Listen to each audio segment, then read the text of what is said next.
guys, welcome back my YouTube channel Neighbor Story. Kali ini aku ingin membahas alur cerita yang seram-seram dulu ya, berjudul Orphan First Kill yang rilis pada tahun 2002.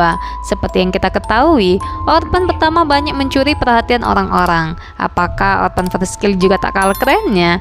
Yuk, tak perlu berlama-lama, kita langsung aja ke alur ceritanya. Estonia pada tahun 2007. Terlihat seorang wanita yang baru saja tiba memasuki rumah sakit jiwa bernama Sarne Institute. Wanita tersebut bernama Anna, dia sebagai instruktur terapi seni yang akan bekerja di rumah sakit itu. Di sana dia disambut oleh salah seorang staf yang ada di rumah sakit itu. Tak lama setelah itu, rumah sakit tersebut dibuat panik karena menghilangnya pasien bernama Lena. Yang mana Lena ini adalah pasien yang dianggap berbahaya di rumah sakit itu.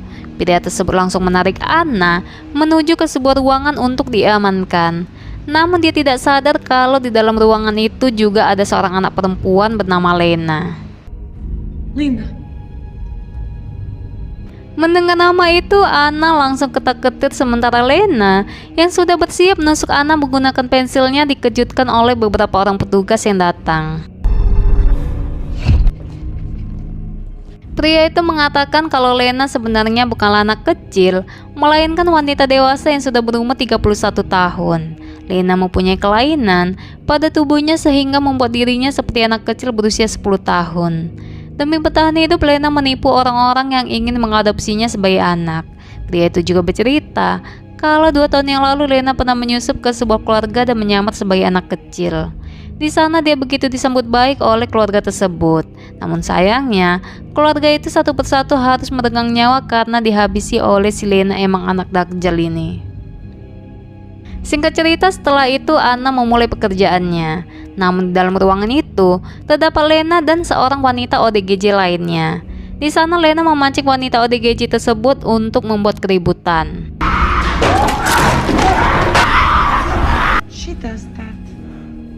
Lalu memberikannya sebuah permen. Setelah melakukan terapi itu, Lena kembali ke kamarnya. Di saat sedang asik menonton film Papa dan Anak, tiba-tiba seorang petugas yang ada di rumah sakit itu datang mengantarkan paket COD pesanan Lena, yang mana berisikan gaun hitam kesukaannya. Namun petugas itu terus menatapnya dengan tatapan mesum. Melihat itu, Lena pun langsung memanfaatkannya dengan menggoda petugas itu untuk masuk ke dalam kamarnya. Lalu tiba-tiba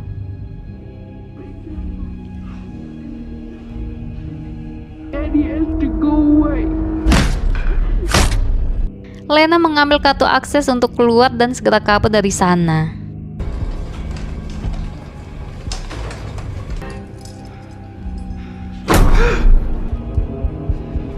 Namun saat berjalan keluar, dia malah bertemu dengan petugas lainnya.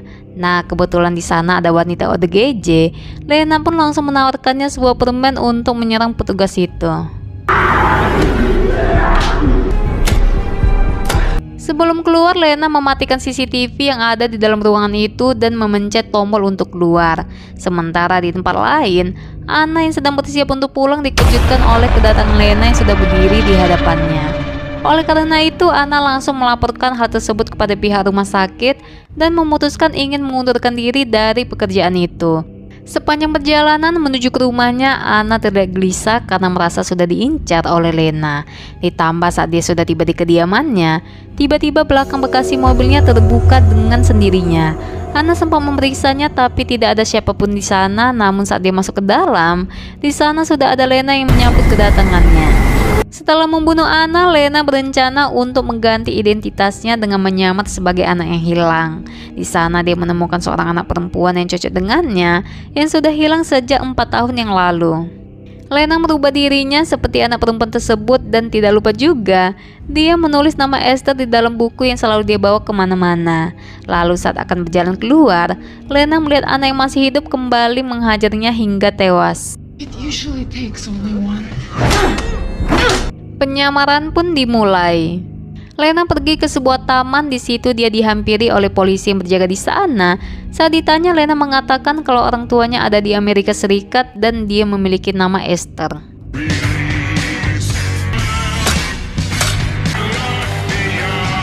Kemudian scene beralih kepada pasangan suami istri bernama Allen dan Tricia. Setelah melihat pertandingan anak pertama mereka yaitu Gunnar, mereka memutuskan untuk kembali ke rumah. Namun saat akan berjalan pulang, mereka dihampiri oleh Donan yaitu inspektur kepolisian. Di sana Donan memberi kabar baik kalau anak mereka bernama Esther sudah berhasil ditemukan. Singkat cerita, Tricia pergi ke Rusia untuk menjemput anak mereka yaitu Esther. Sementara Allen tetap di Amerika untuk menemani Gunnar. Setibanya di sana, Tricia sangat bahagia karena setelah 4 tahun akhirnya dia dapat kembali bertemu dengan anaknya Esther. Sampai dia tidak menyadari kalau sebenarnya yang dihadapannya bukanlah Esther, melainkan Lena yang sedang menyamar. Di dalam pesawat, Tricia menunjukkan beberapa foto kepada Lena. Namun saat dia menunjukkan foto ibunya, Lena mengatakan kalau dia ingin sekali bertemu dengannya. Tricia mengatakan kalau ibunya sudah meninggal jauh sebelum Esther menghilang. Karena merasa sudah keliru, Lena pamit untuk pergi ke toilet dan melampiaskan semua kesalahannya di sana. Singkat cerita, akhirnya mereka tiba di sebuah bandara Amerika Serikat. Tricia sangat terharu dan masih tidak percaya dapat kembali bertemu dengan Esther. Di sana dia berniat merapikan penampilan Esther, namun saat dia menyentuh pita yang ada di lehernya, seketika Lena langsung menahannya. Akhirnya mereka bertemu dengan Allen dan Gunnar yang sudah menunggunya.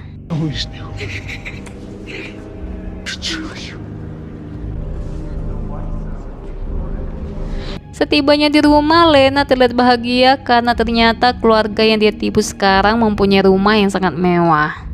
Di sana Tricia mengantarkan Esther ke kamarnya dan menanyakan apa yang Esther ingini, sebab mereka ingin menembus 4 tahun yang sudah terlewatkan. Lena menjawab kalau dia ingin melukis. Mereka terkejut karena setahu mereka Esther yang asli itu yang ada badaknya. Maksudnya Esther yang sebenarnya nggak suka melukis. Besoknya Tricia pergi membawa Esther menemui psikolog kenalannya. Namun saat akan sedang menunggu, dia tidak sengaja mendengar percakapan si dokter dengan pihak kepolisian yang mulai mencurigainya.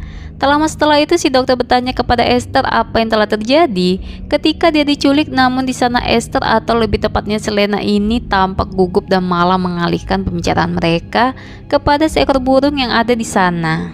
Kemudian si dokter memanggil Tricia ke dalam ruangannya. Sementara Esther menunggu di luar. Takut penyamarannya terbongkar, Esther pergi ke sebelah ruangan si dokter untuk mendengar pembicaraan mereka. Dokter tersebut mengatakan kalau ada keanehan kepada Esther yang sekarang. Tidak hanya dari logatnya saja, bahkan dia tadi juga salah mengira kalau burung yang ada dalam ruangan si dokter itu adalah Sydney. Takut percakapannya semakin kesana semakin kesini, Esther membuat keributan dengan memfitnah si bocil karena sudah merobek gaunnya.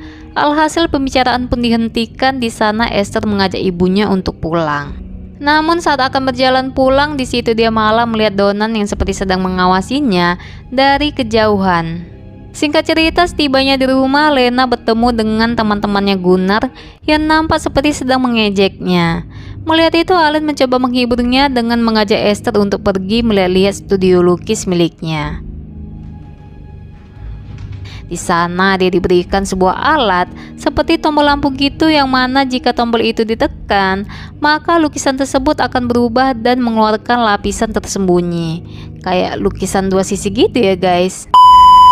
Lalu di saat Lena ingin melihat gambar yang lainnya, dia tidak sengaja melihat selembaran potongan koran mengenai Inspektur Donan yang sedang mencari keberadaan Esther. Tapi perhatiannya harus teralihkan di saat Allen mengajaknya untuk melukis. Esther mengatakan kalau dia ingin melukis Allen. Setelah lukisan itu selesai, Allen terkejut melihat hasil lukisan Esther yang luar biasa. Dan sangat excitednya, Allen pergi mencari sesuatu untuk mewarnai lukisan tersebut. Namun saat Allen pergi, diam-diam Esther terlihat jatuh hati kepada Allen dan perbuatannya itu langsung diketahui oleh Tricia. Malamnya Tricia pergi ke kamarnya Esther. Di sana dia mendapati buku harian Esther. Namun ketika dia membukanya, tiba-tiba Esther datang mengambil buku itu. Tak ingin Tricia mencurigainya, dia mencari sesuatu yang dapat meyakinkan Tricia. Akhirnya di sana dia mendapatkan buku harian Esther yang asli. Saat makan malam, Esther mencoba memanggil Tricia dengan sebutan Mami. Lalu tidak lama kemudian, Donan tiba-tiba datang menghampiri keluarga itu. Melihat kehadiran Donan membuat Esther tidak nyaman dan segera pergi ke belakang untuk mengambil minum. Saat tiba di belakang, Esther mendengar percakapan Donan dengan keluarganya. Di sana Donan mencurigai dan tidak yakin dengan sosok Esther yang mereka temui. Hal itu juga diperkuat oleh pengakuan psikolog anak yang mereka temui di awal. Karena itu si psikolog mengajak Donan beserta Allen dan Tricia untuk membahas hal ini besok di luar. Tak ingin kebohongannya terbongkar, Esther datang memotong pembicaraan mereka. Namun saat dia kembali, dia lupa untuk kembali mengisi air minumnya sehingga membuat orang yang berada di sana merasa curiga dengannya. Merasa kebohongannya semakin terbongkar, Esther mulai berkemas dan mencuri beberapa perhiasan beserta uang yang ada di sana, lalu pergi meninggalkan rumah itu. Namun di tengah pelariannya dia menjadi ragu ketika melihat Allen yang sedang melukis. Tidak mau meninggalkan Ayang sendirian, Esther memutuskan untuk kembali ke rumah itu. Lalu besok malamnya Allen dan Tricia yang sedang bersiap untuk menghadiri suatu acara melakukan rutinitasnya terlebih dahulu. Saat melakukan olahraga ranjang, mereka dikejutkan oleh suara robekan yang terdapat pada gaunnya Tricia. Ternyata itu adalah ulahnya Esther yang tidak tahan dengan kemesraan mereka. Singkat cerita, saat Allen dan Tricia pergi, Gunnar mengundang teman-temannya untuk pesta miras di rumahnya. Di sana mereka terus membicarakan Esther dan menganggapnya aneh. Lalu tiba-tiba Esther menghampiri mereka yang membuat pembicaraan mereka terhenti. Gunnar memintanya untuk kembali ke kamarnya, namun Esther menolak. Tidak lama setelah itu, mereka mendengar suara bel berbunyi yang ternyata itu adalah Donan. Kedatangannya di sana untuk mencari beberapa bukti mengenai Esther. Sebagai jaminannya dia akan merahasiakan pesta miras itu kepada orang tuanya. Setelah mendapatkan bukti yang dia cari, Donan segera pergi, namun perbuatannya itu langsung diketahui oleh Esther. Esther kemudian mengambil buku hariannya lalu meletakkannya di atas turntable atau piringan hitam yang biasa dipakai orang zaman dulu gitu ya guys untuk memutar musik. Tak hanya itu, dia juga menghidupkan air yang ada di kamar mandi lalu pergi mencari Donan. Sementara Tricia yang baru saja tiba di rumah mencari Esther di kamarnya. Namun di sana dia malah menemukan buku harian Esther. Karena penasaran, dia pun mencoba membukanya. Akhirnya Tricia menemukan fakta kalau Esther bukanlah anaknya. Dia pun mencarinya ke kamar mandi, namun tidak ada siapapun di sana. Scene berpindah ke Donan. Di situ dia melakukan tes pada sidik jarinya Esther yang ternyata tidak ada kecocokan dengan Esther yang mereka temui sekarang.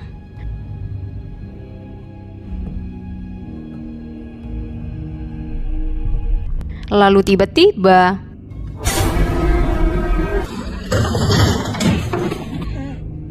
entah apa maksudnya, tiba-tiba Tricia datang membantu Esther untuk membunuh Donan. Ternyata selama ini Tricia sudah tahu kalau dia bukanlah anak mereka, karena sebenarnya Esther yang asli sudah tewas karena dibully oleh Gunnar. Tricia tidak bisa mengatakan kepada siapapun mengingat Gunnar juga anaknya dan dia sudah kehilangan Esther. Jadi dia tidak mau menyerahkan anak mereka satu-satunya yang tersisa. Namun semenjak kepergian Esther, Allen menjadi sedih, tapi semua itu berubah saat Lena datang di kehidupan mereka menyamar sebagai Esther.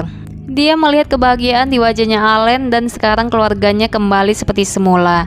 Tricia membuat kesepakatan kepada Lena untuk menggantikan posisinya Esther untuk sementara waktu, jika tidak dia akan dikembalikan ke rumah sakit jiwa yang ada di Rusia. Namun saat akan mau pulang, mereka membuang mayatnya Donan terlebih dahulu. Lena menduga kalau mayatnya Esther juga ada di dalam sana, membuat Tricia menjadi marah dan memintanya untuk tidak menyebut nama itu. Saat di rumah, Tricia menceritakan semuanya kepada Gunnar. Sadar tidak boleh meremehkannya, jadi mereka berencana akan menghabisi hidupnya Lena jika waktunya sudah tepat. Besoknya mereka kembali menemukan psikolog tersebut. Tidak seperti sebelumnya, kali ini Lena mampu menjawab semua pertanyaan yang diberikan, tentunya setelah mendapatkan les privat dari si ibu, yang akhirnya membuat psikolog tersebut percaya. Saat makan malam, Tricia menaruhkan obat kematian di dalam makanannya Esther. Lalu Allen mengatakan kalau dia tidak sabar akan pergi ke kota besok untuk menunjukkan hasil karyanya. Di sana dia mengajak Esther, namun Tricia langsung mengatakan kalau mereka sudah punya rencana besok. Mendengar itu Esther sangat kesal dan segera kembali ke kamarnya. Namun sebelum pergi, Tricia meminta Esther untuk membawa makanannya ke atas. Merasa ada yang tidak beres, Esther memberikan makanan itu kepada tikus kesayangannya. Tak lama setelah itu, Allen datang untuk menghiburnya dan mengajaknya untuk melukis di studio. Saat melukis, Esther sangat senang bisa dekat dengan Ayang, tapi tidak dengan Tricia yang merasa panas ketika melihat mereka dari kejauhan. Karena itu saat Allen pergi, Tricia datang melabrak Esther di tempat itu. Are you so utterly delusional to think you as I suspect most men are? Karena perkataan Tricia di studio membuat Esther tidak bisa tidur. Di sana dia mencoba mengecek tikus kesayangannya yang ternyata sudah dead karena memakan makanan yang dibuat oleh Tricia. Besoknya tidak seperti biasa, Esther menyiapkan sarapan untuk mereka dan tak hanya itu, dia juga sudah menyiapkan jus racikannya untuk ibunya tersayang. Awalnya Tricia sempat menolak karena takut Esther melakukan hal yang buruk kepadanya, tapi karena Allen terus memaksa, dia pun terpaksa meminumnya. Dan benar saja, Tricia menemukan bangkai tikus di dalam jus buatan Esther. Singkat cerita, setelah itu mereka mengantarkan Allen ke stasiun untuk pergi mengikuti pameran yang ada di kota. Dan sebelum pergi, dia meminta Esther untuk menunggunya bersama kakak dan ibunya sementara dia akan membeli kopi. Namun ketika melihat Tricia dan Gunnar berdiri di pinggir rel, Esther memiliki ide yang sangat buruk. Sialnya saat ingin menjalankan aksinya, dia malah bertabrakan dengan seorang pria tua di sana, sehingga membuat rencana buruknya ketahuan oleh Tricia dan Gunnar. Karena itu saat Allen pergi, mereka mempercepat aksinya untuk menghabisi Esther.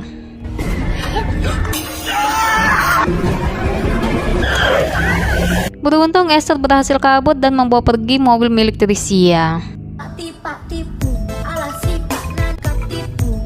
Baru saja menikmati kebebasannya, dia malah diberhentikan oleh polisi setelah mendapat laporan dari Tricia. Akhirnya Esther dikembalikan ke rumahnya dan ternyata polisi itu juga sudah mengabari Allen tentang hal ini sehingga membuat Tricia harus cepat-cepat menjalankan aksinya untuk menghabisi Esther sebelum Allen pulang. Setelah polisi itu kembali, Tricia dan Gunnar segera pergi menyusul Esther ke kamarnya dan membuat seolah-olah ini adalah kasus bunuh diri. Walau hal ini akan menghancurkan hatinya Allen, tapi dia yakin Allen akan sembuh nantinya. Lalu saat dia ingin menyayat pergelangan tangan Esther, dia berhasil kabur. Namun saat di tangga, Gunnar tidak sengaja mendorongnya sehingga membuat Esther terjatuh ke bawah. Melihat itu, Tricia mempunyai ide untuk membuat alibi baru tentang kematian Esther. Lalu tiba-tiba, dia mendapat telepon dari Allen yang merasa khawatir dengan keadaan Esther. Di tengah obrolannya, Gunnar memanggil Tricia mengatakan kalau Esther tidak ada di sana. Ternyata Esther masih hidup. Tricia meminta Gunnar untuk segera menghabisinya. Sambil membawa pedang kebanggaannya, Gunnar mencari Esther di studio lukis.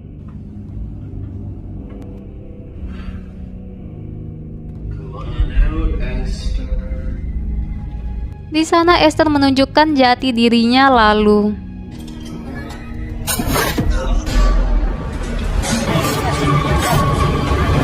melihat anak kesayangannya sudah tewas membuat Tricia sangat murka.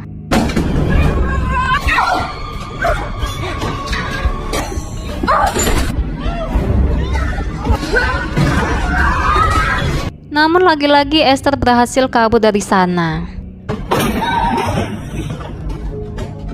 Karena pertengkaran itu menimbulkan api dari kompor listrik yang mulai membakar rumah itu.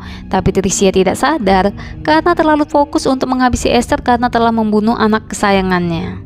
Sementara Allen yang baru saja tiba dibuat panik karena melihat rumahnya yang sudah terbakar. Tanpa pikir panjang lagi, dia segera masuk ke dalam untuk menyelamatkan keluarganya. Sedangkan di tempat lain, Tricia yang masih saja geram terus mengejar Esther sampai ke atas atap. Karena perkelahiannya itu membuat mereka berdua akhirnya tergelincir dan bergelantungan di ujung atap. Beruntung di situ Allen segera tiba, namun sebelum menyelamatkan mereka, dia dibuat bingung oleh pengakuan istrinya kalau Esther bukanlah anak mereka. Dan karena pegangannya mulai melemah, akhirnya di sana Tricia terjatuh hingga tewas.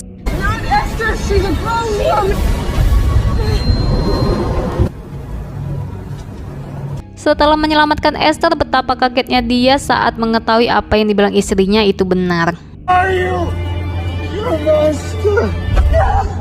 Akhirnya Allen pun tewas menyusul istrinya di tempat itu.